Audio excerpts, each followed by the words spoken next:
మన action మాస్టర్తో first సిట్టింగ్లో ఉన్న okay అయిపోయిందని చెప్పారు. సార్ క్లారిటీ ఇవ్వండి సార్, ఫస్ట్ సిట్టింగ్ అందరూ వెళ్ళి సిట్టింగ్లో కూర్చొని ఇదేదో ఓకే అయిపోయేలాగుందని ఆ సిట్టింగ్ అనుకోపోతారు. తమ్ముళ్ళు అది ఆ సిట్టింగ్ కాదు, అది స్టోరీ సిట్టింగ్. ఓకేనా? మీ ప్లీజ్ క్లారిటీ ఇచ్చారు. నేరుగా బార్కి వెళ్ళిపోతాయి బండ్లు. మరి ఉండండి.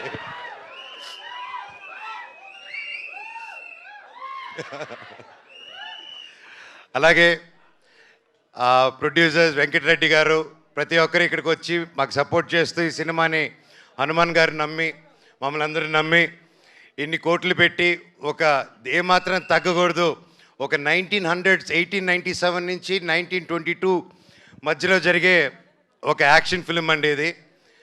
ఇతను వాళ్ళ శత్రువులకి శత్రువే, సొంత వాళ్ళకి శత్రువే. అంటే బ్రిటిష్ వాళ్ళకి శత్రువే, మన ఇండియన్స్ కూడా శత్రువే ఇతను.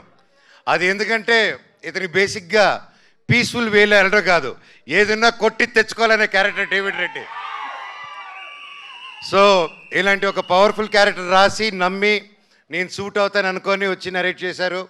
Thank you very much sir. And అలాగే కేజీఎఫ్ 2, సల్లార్, నెక్స్ట్ డ్రాగన్, ఇలాంటి గొప్ప సినిమాలు, ఇలాంటి ఒక గొప్ప టెక్నీషియన్స్ ఈరోజు మన సినిమాకి వర్క్ చేస్తారంటే నాకు చాలా హ్యాపీగా ఉంది. Ravi Basu sir, thank you so much for being a part of it. I'm really blessed. అలాగే ఎడిటర్ ఉజ్వల్ గారు ఈరోజు ఇక్కడ లేరు. So thank you for the great edit, looking forward for the full film. And అలాగే సుప్రీం సుందర్ గారు, మీ అందరికీ తెలిసి నాకు స్టంట్స్ అంతా ఎంత పిచ్ అని. And I'm a big fan of Supreme Sundar గారు. అండ్ మీరు చెప్తున్నట్టు ఇప్పుడు యానిమల్ షూటింగ్లో ఉన్నారు సార్ నరేట్ చేసినప్పుడు.